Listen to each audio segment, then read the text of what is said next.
Boa tarde a todos. Às 15 horas do dia 18 de junho do ano 2019, declaro aberta a 48ª Sessão Ordinária do Tribunal Regional Eleitoral do Rio Grande do Norte. Questiono da Corte com relação à ata da sessão anterior. Alguma observação? Nenhuma, senhor presidente. Não há. Aprovada. Expediente algum? Não há expediente, senhor presidente. Obrigado. Comunicação, indicações e propostas. Dar as boas-vindas aqui à desembargadora Judite, mais uma vez aqui, participa conosco desta sessão. Agradecer ao Dr. Francisco Glauber, que esteve em razão da ausência minha e do desembargador Cornélio no exercício da presidência do nosso tribunal. E, no mais, passo a palavra à desembargadora Judite Nunes. Comunicação, indicações e propostas, desembargadora. Somente agradecer, Excelência, os votos de boas-vindas e dizer da minha alegria de estar novamente aqui nesse plenário. Dr. Francisco Glauber. Senhor presidente, eu faço o registro também de boas-vindas à desembargadora Judite e eu espero ter exercido a presidência com a mesma proficuidade com que Vossa Excelência habitualmente o faz. Dr. José Dantas de Paiva.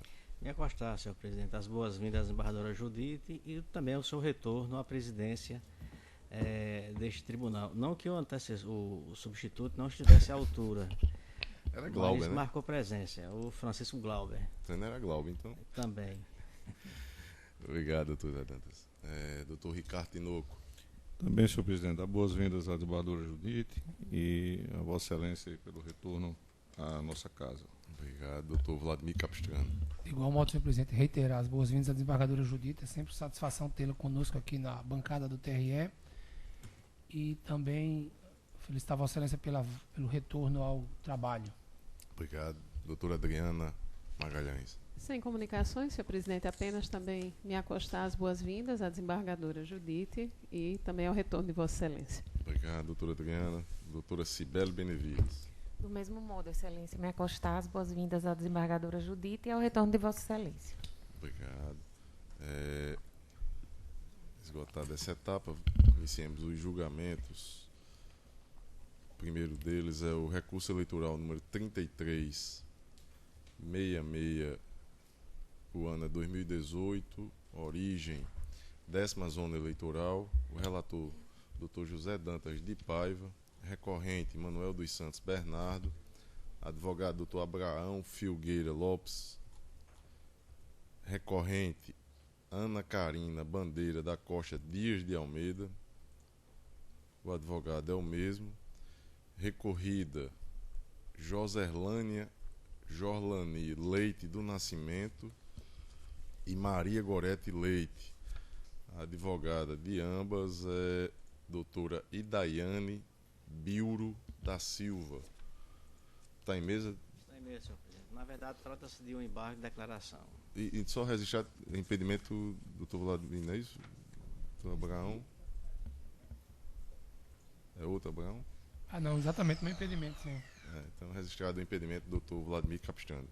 Vossa Excelência tem a palavra, doutor. Não há necessidade de quórum completo, não, nesse processo. Não é só... Mas o processo. Então, precisa, o entendimento da Corte é que se na origem precisa, nos embargos também precisa. Tem que providenciar. Então, tem que convocar o doutor Fernando Jales para compor o quórum. Se possível, amanhã, não sei como está o doutor Fernando. Mantém em mesa e faz a convocação para a sessão de julgar a sessão de amanhã. Ok. O seguinte é o recurso eleitoral número 9, disto 18, ano 2018. Origem, 40ª Zona Eleitoral, Mossoró. O relator, doutor Francisco Glauber Pessoa Alves. Recorrente, Alessandro Irineu Mendonça de Aquino. Advogado, doutor Aloísio Delmiro da Costa Júnior. Recorrido, Ministério Público Eleitoral.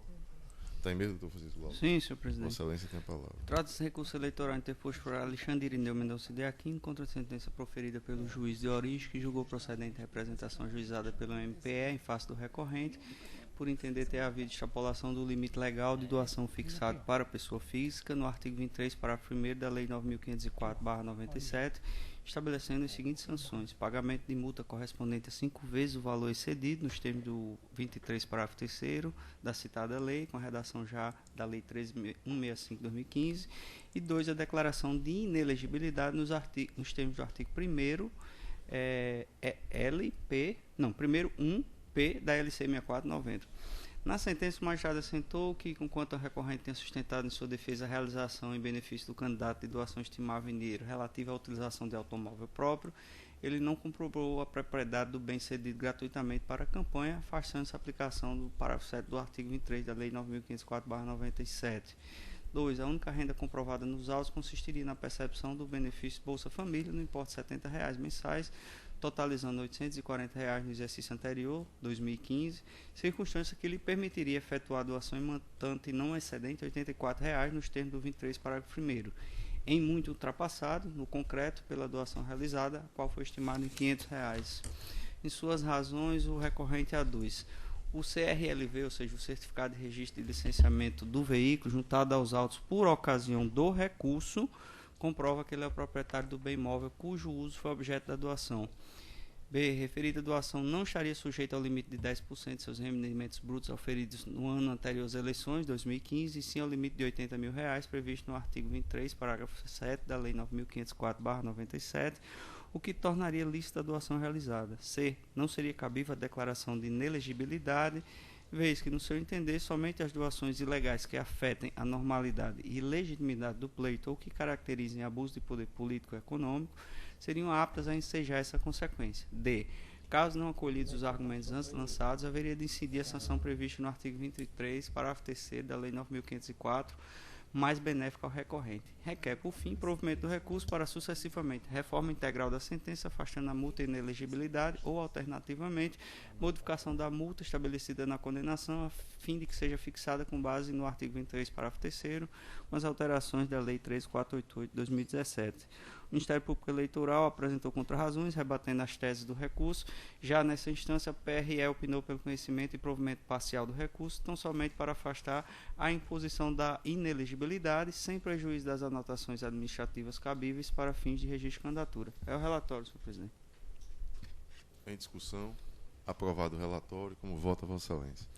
Senhor presidente, previamente eu enfrento a questão da juntada de documentos somente nessa fase recursal. O voto está disponibilizado para os colegas, eu vou tentar ser breve. Nos itens 7 em diante, eu faço a citação dos dispositivos, dos preceitos do CPC pertinentes, o artigo 434 e o artigo 435, onde se destaca que a prova documental ela tem que ser juntada nas primeiras oportunidades que a parte se manifestar nos autos, salvo se for uma prova superveniente, ou se a parte tiver tido acesso àquilo justificadamente após o momento da interposição da ação ou da apresentação de defesa. E aí eu invoco precedente deste tribunal, nesse sentido, recurso eleitoral 630-43, relatora juiz Adriana Cavalcante, e RE 8942 da minha relatoria, e vou analisar concretamente, já no item 10. Em sede de contrarrazões, o Ministério Público Eleitoral afirma que o suplicante procedeu à juntada do Certificado de Registro e Licenciamento do Veículo, CRLV, folha 47, objetivando demonstrar a propriedade do automóvel objeto da suposta doação estimável em dinheiro somente por ocasião da interposição do recurso contra a sentença de primeiro grau, fato que, no seu entender, impede o conhecimento do aludido documento. De fato, não tendo trazido, por ocasião de sua defesa, as provas necessárias à comprovação de suas alegações, o representado, ora recorrente, pretende agora, extemporaneamente, sem qualquer justificativa, fazer prova da propriedade do automóvel referenciado, no intuito de demonstrar a licitude da doação realizada, o que não encontra guarida na legislação processual vigente e na jurisprudência deste regional, anteriormente citados. Impositivo, assim, o não conhecimento pelo tribunal do documento apresentado pelo recorrente à folha 47. É como eu encaminho a questão prévia. Alguma divergência, né? Senhor presidente, só uma indagação de ordem procedimental. Sobre essa matéria, não da preliminar, mas do mérito, há um processo semelhante do desembargador Cornélio, no qual eu pedi vista, e há um processo da minha relatoria que está previsto para trazer dia 2 de julho. Como se trata absolutamente da mesma matéria, eu já adianto que no mérito eu vou pedir vista desse processo. Aí eu pergunto, na matéria preliminar eu já devo pedir vista, eu posso votar nela, já que inclusive quanto à preliminar eu convirjo com o relator, e só pedir vista no mérito, como é que devo proceder? Aí é Vossa Excelência quem vai definir. O mérito, Pedir né? vista. Então podemos avançar na preliminar, então na preliminar acompanho o Então, relator. com relação à preliminar, alguma divergência? Com o relator, senhor presidente. E no Vamos mérito, lá, senhor Paulo? presidente. Eu traço as linhas dos limites aplicáveis às doações por pessoa física para campanhas eleitorais e da necessidade de comprovação da doação estimável para fins de incidência do limite previsto no artigo 23, parágrafo 7º da Lei 9.504/97. E eu trago aí os limites aplicáveis e sigo eu destacando que as doações realizadas por pessoas físicas a campanhas estão sujeitas ao limite de 10% dos rendimentos brutos auferidos pelo doador no ano anterior à eleição. E o limite do parágrafo 1º, acima transcrito, por expressa previsão contida no parágrafo 7º do aludido diploma, na redação da Lei 13.165 de 2015, não se aplica a doações estimáveis em dinheiros relativos à utilização de bens móveis ou imóveis de propriedade do doador, cujo valor estimado atenha-se ao montante de R$80 mil. Para incidência da exceção legal, há necessidade de que fique evidenciada, oportunamente, a propriedade do bem cujo uso foi objeto de doação. Não se desconhece a existência de precedentes deste regional firmados em eleições anteriores, no sentido de entender a incidência do limite estabelecido no artigo 23, parágrafo 7º da Lei 9.504/97, ainda que não comprovada pelo representado a propriedade do bem doado, estabelecendo o ônus de tal prova ao representante, como se verifica das emendas a seguir colacionadas.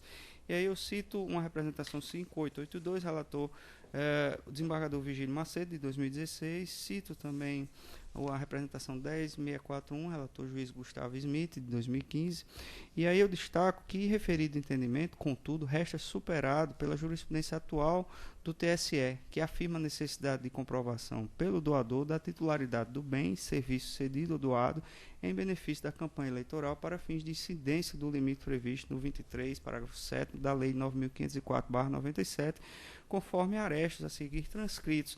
E aí eu trago, senhor presidente, o agravo 17.610, do relator ministro Luiz Fux, de 7/12/2017, trago o agravo instrumento 5142, ministra Rosa Weber, de 1/12/2017, e trago também o recurso especial 5338, relator ministro Napoleão Filho, de 27/6/2017. E assim digo eu, de acordo com o entendimento firmado por aquela Corte Superior, inexistindo a comprovação da doação estimável em dinheiro nos moldes do artigo 23, parágrafo 7º da Lei 9.504/97, está o doador submetido aos parâmetros do parágrafo 1º do regramento legal citado. E aí sigo eu mencionando a sanção pelo desatendimento aos limites de doação e da retroatividade da Lei 13.488/2018, que alterou o parágrafo 3º do artigo 23 da Lei 9.504/97.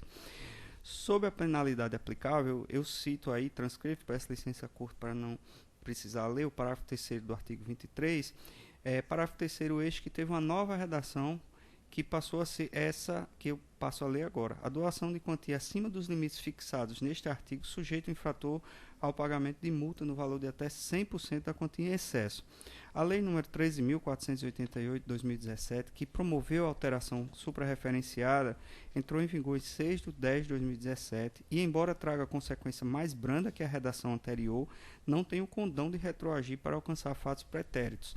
Eis que 1. Assim não determinou expressamente. 2. Não possui natureza penal, de modo que tais fatos restam regidos pela norma vigente no momento do seu aperfeiçoamento. Princípio do tempus regit actum. Nessa linha, confira-se o seguinte julgado de lavra deste tribunal. E aqui eu trago o julgado, o RE 1185, relator o juiz Vladimir Capistrano. Sigo eu no terceiro tópico da impossibilidade de aplicação da sanção de inelegibilidade em sentença condenatória por doação acima do limite legal.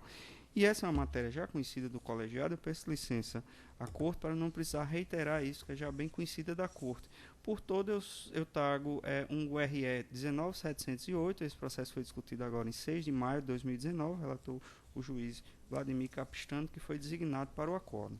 Indo ao caso concreto, importa verificar se o recorrente procedeu à doação lícita de recursos em favor de campanha eleitoral por ocasião das eleições de 2016. O suplicante reitera em suas razões tese ventilada em sede de contestação no sentido de que teria realizado doação estimável em dinheiro no valor de R$500 relativa à cessão de uso de automóvel de sua propriedade em observância ao artigo 23, parágrafo 7º da Lei 9.504/97, com a redação da Lei 13.165 de 2015, preceito que contempla exceção ao limite de 10% dos rendimentos brutos auferidos pelo doador no ano anterior ao pleito, estabelecido pelo parágrafo 1º da referida norma. Em análise dos autos, verifique que o recorrente não logrou comprovar, no momento oportuno, a propriedade do bem referenciado acima, conforme já discorrido previamente, impossibilitando a incidência do limite previsto no parágrafo 7 do artigo 23, na esteira da jurisprudência do TSE que eu citei. No caso concreto, a única renda recebida pelo recorrente em 2015, ano anterior ao pleito de 2016, comprovada nos autos, refere-se ao benefício de auxílio Bolsa Família no valor mensal de R$ 70,00, totalizando R$ 840,00 por ano, de modo que o limite de doação a que estava submetido era R$ 84,00, 10% dos rendimentos brutos auferidos. Tendo o recorrente efetuado doação no valor de R$ 500,00, em muito superior à baliza fixada na norma, afrontando, portanto, o artigo 23, parágrafo 1º da Lei 9.504/97, fato que impõe a manutenção do capítulo da sentença, que concluiu pela ocorrência da doação acima do limite legal. No que se refere à multa fixada, não merece agasalho o pedido sucessivo formulado pelo recorrente no sentido de aplicação retroativa do novo parâmetro fixado no artigo 23, parágrafo 3º da Lei 9.504/97, por meio da alteração promovida pela Lei 13.488, que estabeleceu sanção de até 100% da quantia em excesso, ao contrário da previsão anterior, que era de multa do valor de 5 a 10 vezes a quantia em excesso. Como salientado, não há respaldo para incidência da lei nova na hipótese concreta, aplicando-se ao caso o princípio tempus regit actum, consoante eu já adiantei na fundamentação genérica retro, e inclusive com base em precedente desse colegiado. Conquanto não deva haver retroação da Lei 13488 para alterar o parâmetro, cabe a retificação de erro material detectado na sentença relativa ao cálculo da multa combinada. Isso porque, tendo o juízo sentenciante fixado a multa expressamente no mínimo legal, ou seja, em 5 vezes o excesso verificado, no caso 5 vezes 416, o seu valor corresponderia a R$ 2.080 e não aos R$ 4.200 registrados no ato decisório, o qual deve ser nesse ato retificado. Quanto ao pedido de reforma da sentença para excluir a declaração de inelegibilidade do recorrente, assiste razão suplicante. De fato, a jurisprudência deste regional e do TSE firmou-se no sentido de que a restrição à capacidade eleitoral passiva constitui efeito secundário da condenação por doação acima do limite legal, mostrando-se indevida a sua combinação a título de efeito principal, ou seja, de sanção. Conforme ressaltado já pela PRE, cabível tão somente a anotação administrativa da decisão no cadastro do eleitor, com fins meramente informativos, a permitir que o juiz perante o qual tramita eventual pedido de registro de candidatura analise a possível restrição aos direitos políticos passivos do cidadão, e aí cito os precedentes do TSE e desta Corte. Ante o exposto, em consonância com o parecer ministerial, voto no sentido de prover parcialmente o recurso para retificar o valor da multa, fixando-o em R$ 2.080, e afastar a declaração de inelegibilidade imposta na sentença, sem prejuízo da devida anotação da adesão no cadastro eleitoral, com a devida comunicação ao juízo competente para tal registro. É como voto, senhor presidente. Senhor presidente, só O antecipando. doutor Vladimir já antecipou que pedirá vistas. Eu questiono da Corte se alguém quer adiantar o voto ou se todos aguardam o voto vista do juiz eleitoral Vladimir Capistrano. Eu prefiro aguardar, senhor. Eu aguardo. Desembargadora Judite. Senhor presidente, eu adianto que tanto este processo de hoje quanto do desembargador Cornélio da minha relatoria trarei todos na sessão do dia 2 de julho. Perfeito. Na primeira Então, sessão de julho. após o voto do relator, atribuindo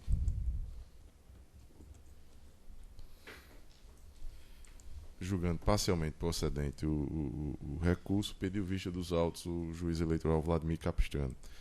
Os demais disseram aguardar o voto vista. Na sequência,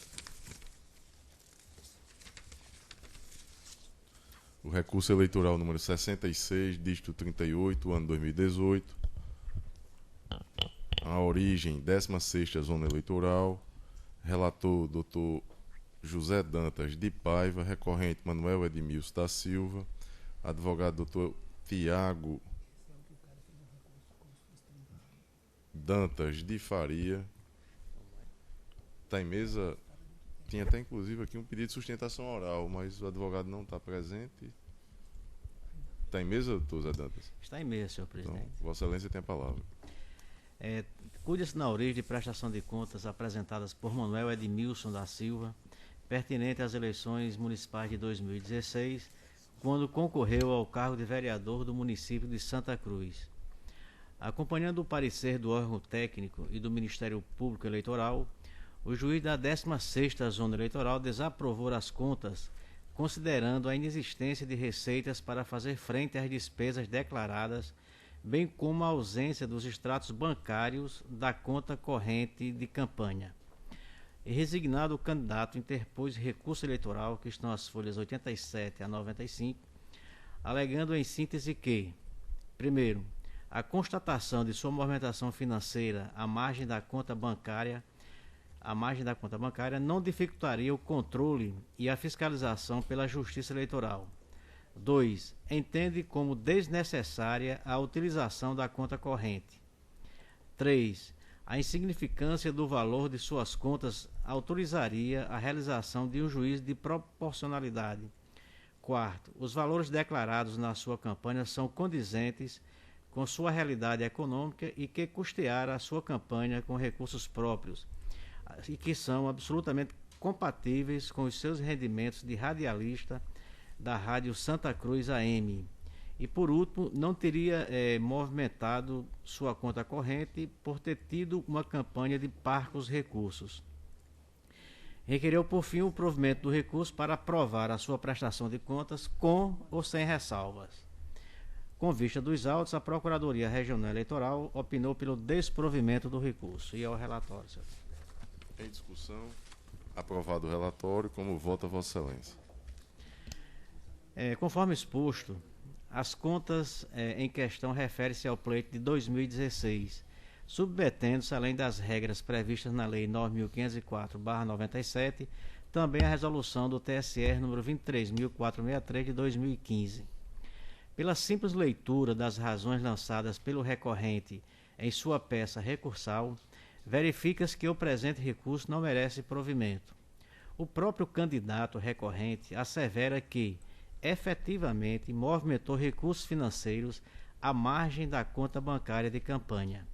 E, neste contexto, o artigo 13 da resolução que rege a matéria estabelece que o uso de recursos financeiros para pagamento de gastos eleitorais que não provenham das contas específicas de que tratam os artigos 8, 8º e 9º, implicará a desaprovação da prestação de contas do partido ou do candidato. Além disso, o candidato ainda infringiu outras normas importantes da resolução TSE 23.463, omitindo informações e documentos imprescindíveis à análise da prestação de contas, tais como os dados concernentes aos recursos arrecadados para a campanha e a juntada dos extratos bancários da sua conta de campanha, nos termos preconizados pelo artigo 48 da referida resolução. E aqui eu transcrevo já este artigo, que é de conhecimento de todos, e continuo com o voto. No caso dos autos, o candidato informou um total de R$ 8.599,09 de despesas efetivamente contratadas junto a diversos fornecedores, dentre eles postos de combustível e gráfica de confecção de material de publicidade, inclusive com a emissão dos respectivos documentos fiscais. No entanto, não houve a declaração de nenhuma receita na presente prestação de contas para fazer frente aos aludidos gastos de campanha, mesmo diante de sua declaração de que utilizara recursos próprios para o seu financiamento. Por sua vez, as notas fiscais e os recibos de folhas 11 a 16 dos autos informam o efetivo pagamento dos valores de R$ 182,03, mais R$ 173,03 e mais R$ 150,03, efetuados por eleição 2016, tendo Manuel Edmilson da Silva, vereador, ao posto Santa Rita, cujo CNPJ também está contido nos autos. Portanto, existem nos autos recibos firmados pelos fornecedores informando o adimplemento da obrigação do devedor e, mesmo assim, não foram declarados na prestação de contas as receitas usadas no referido pagamento. Já as notas fiscais de serviço de folhas 21 a 28 demonstram a contratação de serviços de assessoria contábil, locação de veículos e contratação de serviço de motorista, tudo sem a especificação de que tipo de receita teria sido usada para fazer frente a esses gastos. Ora, sem a especificação das receitas que foram utilizadas para fazer frente aos gastos e sem a juntada dos extratos bancários da conta corrente de campanha, tornou-se absolutamente impossível conhecer e fiscalizar a movimentação financeira da campanha do recorrente, principalmente diante da sua confissão de que movimentara recursos à margem da conta bancária aberta para a campanha eleitoral. A unidade técnica consignou em seu parecer, inclusive, abre aspas, que não há meios de afirmar se há informação ou indício que o candidato tenha recebido de forma direta ou indireta recursos de fontes vedadas e que há indícios, por outro lado, que o candidato tenha recebido de forma direta ou indireta recursos de origem não identificada, uma vez que o mesmo declarou despesas relacionadas à campanha e não identificou a origem das receitas destinadas ao pagamento dessas despesas. Portanto, ao contrário do que afirmado pelo recorrente, as irregularidades evidenciadas nos autos são extremamente graves e relevantes, denotando inclusive o trânsito de recursos financeiros à margem da conta de campanha. O trânsito de recursos financeiros fora da conta bancária específica e a ausência dos extratos da conta bancária de campanha constitui falhas de natureza grave e insanável, uma vez que impede o exame preciso dos valores arrecadados para a campanha, comprometendo irremediavelmente a regularidade e a transparência das contas, desautorizando a aplicação dos princípios da razoabilidade e da proporcionalidade. Assim, a omissão de informações quanto às receitas destinadas à campanha eleitoral do candidato que ora recorre, associada à falta dos extratos bancários, inviabilizam por completo o controle e a fiscalização a cargo da Justiça Eleitoral, não merecendo qualquer reparo à sentença que desaprovou as contas de campanha do recorrente. Ante o exposto, em consonância com o parecer da Procuradoria Regional Eleitoral, voto pelo conhecimento e desprovimento do recurso e é como voto, senhor presidente. Doutor Ricardo Tinoco. Eu acompanho o relator, senhor presidente. Doutor Vladimir Capistrano.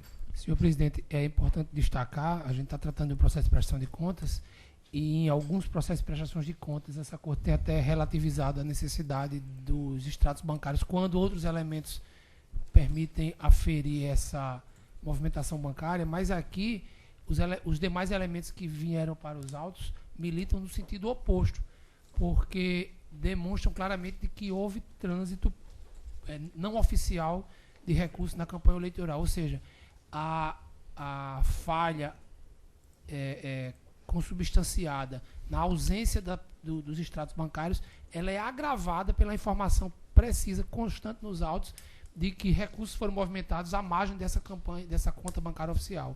Ou seja, está claramente evidenciada a irregularidade e, como bem disse o relator, de natureza extremamente grave, porque houve pagamento de despesas de campanha por receitas não contabilizadas. Eu acompanho integralmente o voto do relator. Doutora Adriana Magalhães. Eu acompanho o relator, senhor presidente. Desembargadora Judite Nunes. Também acompanho, excelência. Doutor Francisco Glauber. Com o relator. Processo julgado à unanimidade nos termos do voto do relator.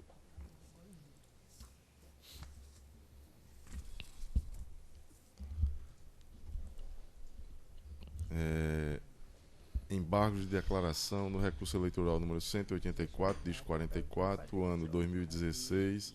O relator doutor Ricardo Tinoco de Góes, embargante José Marques de Oliveira, advogado doutor Felipe Cortez. E está em mesa? Está em mesa, senhor presidente. Vossa Excelência tem a palavra. Embargos já identificados por Vossa Excelência. Trata-se de embargo de declaração oposto por José Marques de Oliveira, Danilo Rafael da Costa, Tasso Vinícius Bernardo Carneiro e João Costa da Silva Neto, ao acórdão de folha 669 688, que por unanimidade conheceu e negou o provimento ao recurso eleitoral interposto. E aqui eu cito a ementa, peço licença para não lê-la, e dou sequência. Em suas razões recursais, os embargantes sustentam que o acórdão deixou de analisar os documentos constantes às folhas, os quais comprovariam que o corte de terras para pessoas carentes era realizado no município com os formalismos legais, pelo menos desde o ano de 2013. Acrescentam que, abre aspas, os documentos de folha 113, 578, não demonstram um mero cadastro informal, mas um cadastro público lícito e que evidencia que o município agiu dentro da legalidade, cadastrando previamente as famílias carentes que tiveram direito ao corte de terra, isso desde o ano de 2013, fecha aspas. Asseveram que a omissão apontada consiste no, abre aspas, desprezo e na desvalorização da prova feita na defesa, em detrimento de uma supervaloração das provas de acusação, causando desequilíbrio na análise do conjunto probatório. Sustentam ainda que há contradição, vez que a prova feita com fotografias e prints das redes sociais demonstram de forma evidente que a testemunha Marili tem lado político e que o fato de não ter sido contraditada não retira essa condição, requerendo que haja pronunciamento específico sobre tal ponto. Requer, por fim, abre aspas, a. que seja suprida a omissão apontada, pertinente à prova produzida pela defesa, máxime as folhas 113 e 578. B. que seja suprida a contradição apontada para que as fotografias e prints publicados por Marili, que demonstram sua paixão e ligação política com os adversários dos embargantes, sejam analisadas. Fecha aspas. Devidamente intimado para oferecer contrarrazões, o Ministério Público Eleitoral, ora embargado, pugna pela rejeição dos embargos para manter o acórdão em sua integralidade. É o relatório.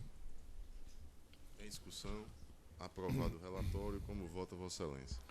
Senhor presidente, eu principio aqui com aquela parte conceitual aplicável ao recurso de embargo de declaração, portanto vou superá-la e já indo ao terceiro parágrafo eu digo: analisando as razões do embargante, verifica-se que não há qualquer omissão quanto à análise de documentos apresentados pela defesa, notadamente de folha 113 e 578, os quais supostamente comprovariam que o corte de terras do município era formalizado desde o ano de 2013, vez que o acórdão foi suficientemente claro ao debater a questão, conforme se vê nos trechos colacionados a seguir.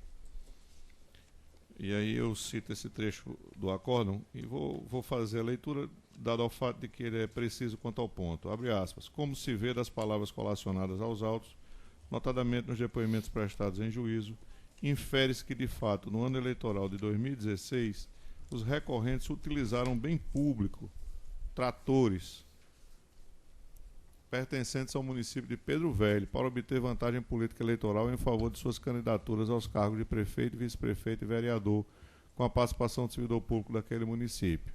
Ademais, também restou claro que a conduta foi realizada sem qualquer respaldo em lei regulamentadora ou previsão orçamentária para o devido fim, e embora tenha sido mencionada a existência de um cadastro, e é esse o ponto, informal de agricultores para o corte de terras, observa-se que este jamais foi respeitado, já que as testemunhas foram uníssonas em afirmar que nunca conseguiram o trator por meio daquele instrumento, mas, das vezes que conseguiram, fizeram por meio de pedido verbal ao servidor responsável pelos tratores ou aos candidatos, o que demonstra que não existia qualquer critério para a escolha dos eleitores que seriam beneficiados e que esta era meramente discricionária.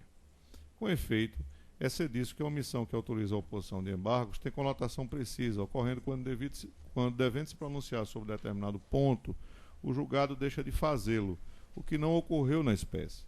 Ademais, não constitui omissão o modo como, do ponto de vista da parte, o acordo deveria ter decidido. E aí eu sequencio aqui com um trecho também do depoimento da testemunha, que corrobora a afirmação anterior e sequencio. Aliás, na sequência eu já vou enfrentando o ponto concernente à contradição. Não há que se falar também em contradição decorrente de um suposto interesse político por parte da testemunha Marili, já que a matéria também foi enfrentada. Aí eu cito também aqui a parte do depoimento em que houve motivação suficiente para denotar a ausência de contradição. E Sequencio. A esse respeito, destaque que a contradição que autoriza os embargos é a interna ao julgado, entre suas proposições e conclusões. Jamais a contradição com o entendimento da parte, com a legislação, a jurisprudência, ou com decisão ou mesmo do mesmo juízo ou tribunal. Destaque que se nota é a pretensão dos embargantes de rediscutir os fundamentos do acórdão, com o propósito de promover novo julgamento da causa. Portanto, senhor presidente, já poupando a corte de uma leitura extenuante, eu aqui cito um excerto oriundo do TSE, que secunda as razões acima expostas e firmando entendimento quanto à inexistência das duas causas que, no dizer do recorrente, ensejariam a revisão da decisão e sua suplementação via embargos declaratórios, que no caso omissão e contradição, eu concluo votando pela rejeição dos embargos interpostos. Como voto? Doutor Vladimir Capistrano. Senhor presidente, não havendo nada a integrar, eu acompanho o relator pela rejeição dos embargos. Doutora Adriana. Igualmente, senhor presidente, eu acho que não ocorrendo nenhuma das hipóteses do artigo 1022 é a hipótese realmente de rejeição dos aclaratórios. Então, acompanho integralmente o relator.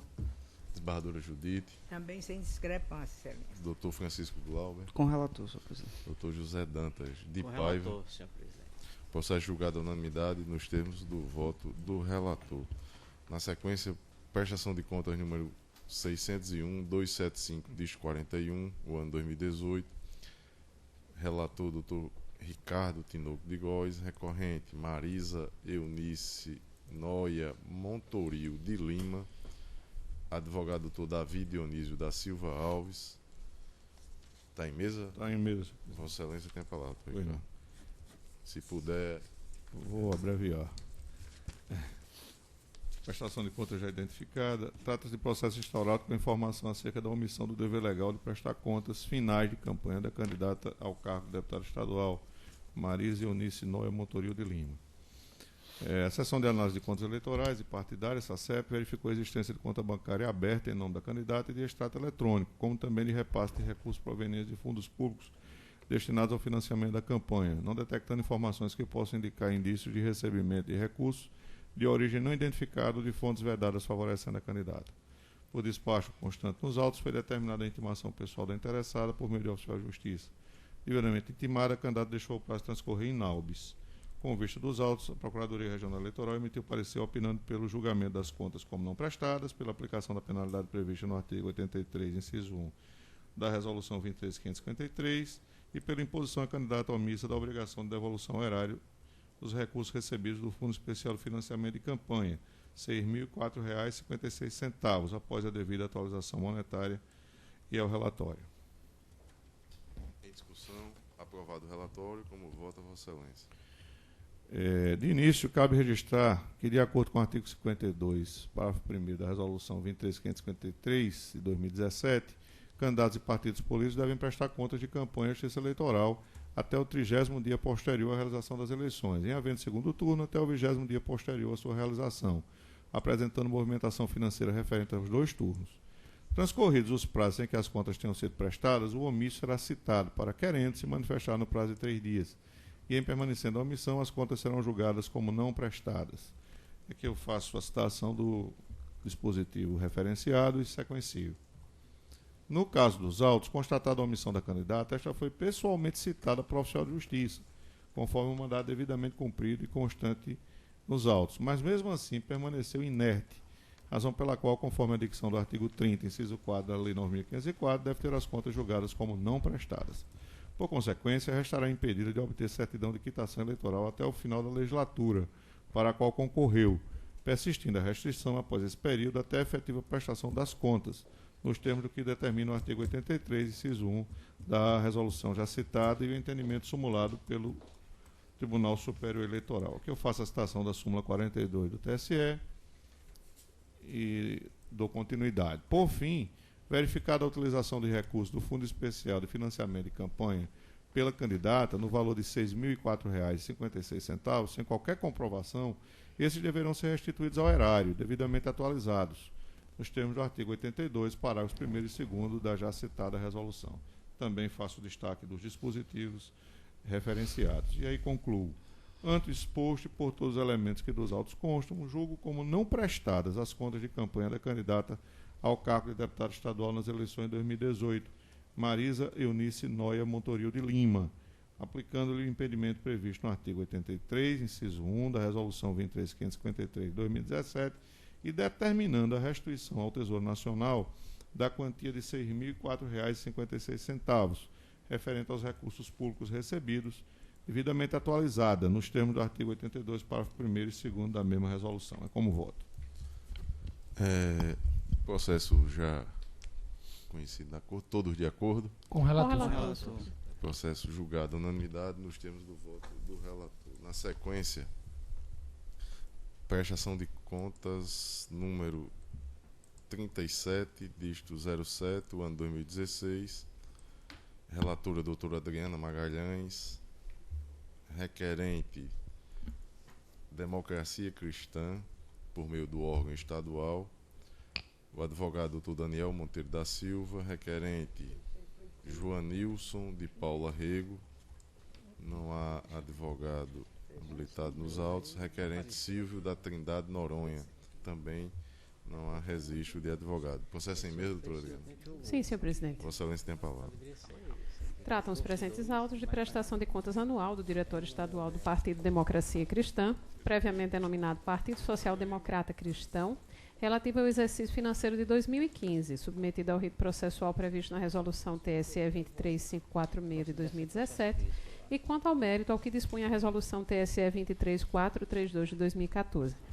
Em exame preliminar, a SACEP expediu o relatório de folha 110 e 111, enumerando as peças ausentes na prestação de contas em análise e apontando a necessidade de se baixar o feito em diligência. Os requerentes, intimados para suprir as falhas apontadas, não se manifestaram no prazo legal. Retornando os autos à SACEP, foi emitido o relatório de exame para expedição de diligência, por meio do qual foram apontadas diversas ocorrências a serem esclarecidas pelo prestador de contas. Intimados para se manifestarem mais uma vez, os requerentes deixaram transcorrer in albis o prazo, conforme a certidão de folha 122. Com nova vista dos autos, a SACEP emitiu parecer conclusivo, opinando pelo julgamento das contas como desaprovadas, em virtude da existência de várias impropriedades e irregularidades demonstradas em dita manifestação. Instada a se pronunciar, a Procuradoria Regional Eleitoral pugnou pela intimação do partido para oferecer defesa quanto às falhas apontadas pelo órgão técnico. Deferido o pleito ministerial, determinou-se a intimação do órgão partidário para oferecer defesa no prazo legal. Porém, devidamente intimado, o partido mais uma vez quedou-se inerte, deixando transcorrer o prazo sem manifestações. Com vista dos autos, a Procuradoria Regional Eleitoral, corroborando o entendimento do órgão técnico, opinou pela desaprovação das contas apresentadas, consoante as folhas 143 e 156. É o relatório, senhor presidente. Em discussão. Aprovado o relatório, como vota Vossa Excelência? Tratando-se de prestação de contas partidária anual referente ao exercício financeiro de 2015, a matéria se encontra regida pela Lei 9.096 de 95, atualmente regulamentada pela Resolução TSE 23546 de 2017. Em razão das sucessivas alterações normativas ocorridas nos últimos anos, acerca da matéria em discussão, submete-se o rito processual das prestações de contas em tramitação as disposições contidas na Resolução TSE 23546 de 2017, ressalvando-se, consoante previsão expressa no artigo indicado, a aplicação do princípio geral do tempus regi actum, a apreciação dos méritos da conta dos exercícios de 2015, à luz das regras previstas na Resolução TSE 23432 de 2014. Nos termos do que foi verificado pelo órgão técnico, as impropriedades e irregularidades encontradas e não sanadas pela agremiação são essas que estão enumeradas aí no meu voto. Vossas Excelências podem ver que há sete impropriedades, muitas dessas já conhecidas e julgadas em outros casos por nós. E, já me adiantando do meu voto, eu digo que quanto aos itens 5 e 6, alusivos às divergências sobre o total de receitas e despesas informadas no demonstrativo de receitas e gastos, onde constam anotadas a receita de 36.323 e despesa de 35.692 em relação ao total de créditos identificados nos extratos bancários, os quais correspondem a R$ 37.233, e débitos em valor diferente de R$ 33.704, não assiste razão ao prestador de contas, haja vista que se está diante, mais uma vez, de falhas graves que subtraem da Justiça Eleitoral a exata noção de todos os financiadores da legenda partidária, bem como de todos os gastos contratados no período sob análise. Então, eu já vou concluir dizendo que, em consonância total com o parecer do órgão técnico e parcial da Procuradoria Regional Eleitoral, eu voto pela desaprovação das contas apresentadas pelo Diretório Estadual da Democracia Cristã, referente ao exercício financeiro de 2015, aplicando a sanção de suspensão do repasse de novas cotas do fundo partidário pelo período de 1 ano, e a única divergência com o parecer ministerial diz respeito à devolução dos valores, que eu determino que seja feita a conta do Tesouro Nacional e não devolvidas à Câmara Municipal de Natal, que era quem havia feito, então, essa transferência no valor de R$ 9.750. É como voto, senhor presidente. Alguma divergência? Com a relatora, senhor Com a presidente. relatora, senhor presidente. Processo julgado à unanimidade nos termos do voto da relatora. Eu peço desculpas aqui ao doutor Ricardo. Pulei aqui um processo da sua relatoria. Eu vou. O primeiro já foi julgado. Foi julgado, foi. Resta o 601, 337 e 81. O ano 2018, não é isso, doutor Ricardo? Isso. Somente este? Só. Relator, doutor Ricardo Tinoco de Góes, requerente Francisco Alexandre da Costa, não há advogado registrado aqui, habilitado nos autos. Processo em mesa, doutor Em Ricardo. mesa. Vossa Excelência tem a palavra. Senhor presidente, a fim de abreviar aqui o julgamento, a hipótese dessa prestação de contas é exatamente a mesma que foi objeto de minha relatoria no julgamento anterior, o que antecedeu a da relatoria da doutora Adriana. Perfeito. E eu estou concluindo nos mesmos termos, simplesmente no tocante à parte pecuniária, apenas a essa pequena diferença em que eu estou determinando a devolução, a restituição ao Tesouro do valor de R$ 20.000, referente aos recursos recebidos no caso aqui,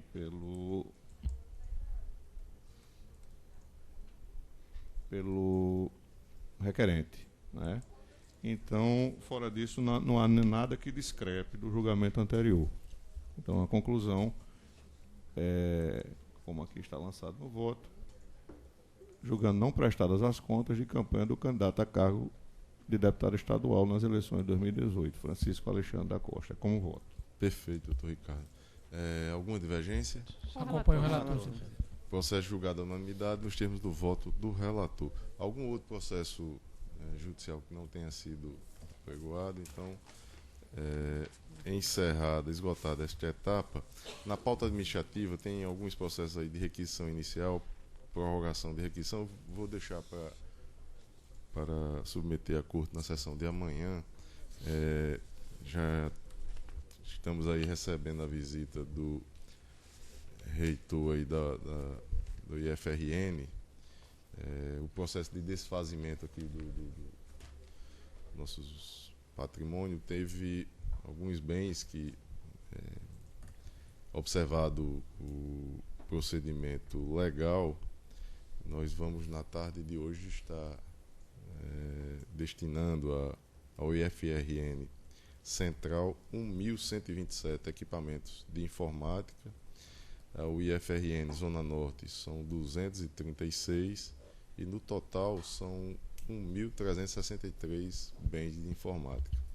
Lembrando que o processo de desfazimento ele observou todas as etapas pertinentes. E aí eu parabenizo, foi uma cobrança da presidência para que fosse dado celeridade.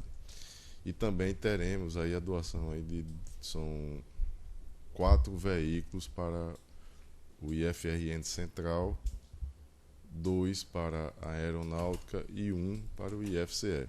E como contrapartida, nós estamos aí tentando, junto ao IFRN, embora não haja uma obrigação, mas nessa busca de cooperação, de conseguirmos lá auditores do IFRN para que eles possam nos auxiliar aqui nos processos de prestação de contas, de julgamento de prestação de contas, assim como também o compartilhamento de espaço de produção de vídeos lá do campus lá aqui do IFRN para eventos de EAD, né?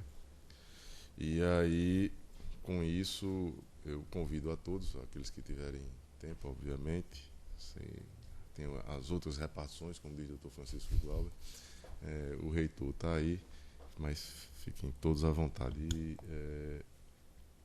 não havendo nada mais a tratar, eu declaro encerrada a presente sessão às 15h50, agradecendo mais uma vez aí a presença de todos, em especial da desembargadora Judite Nunes.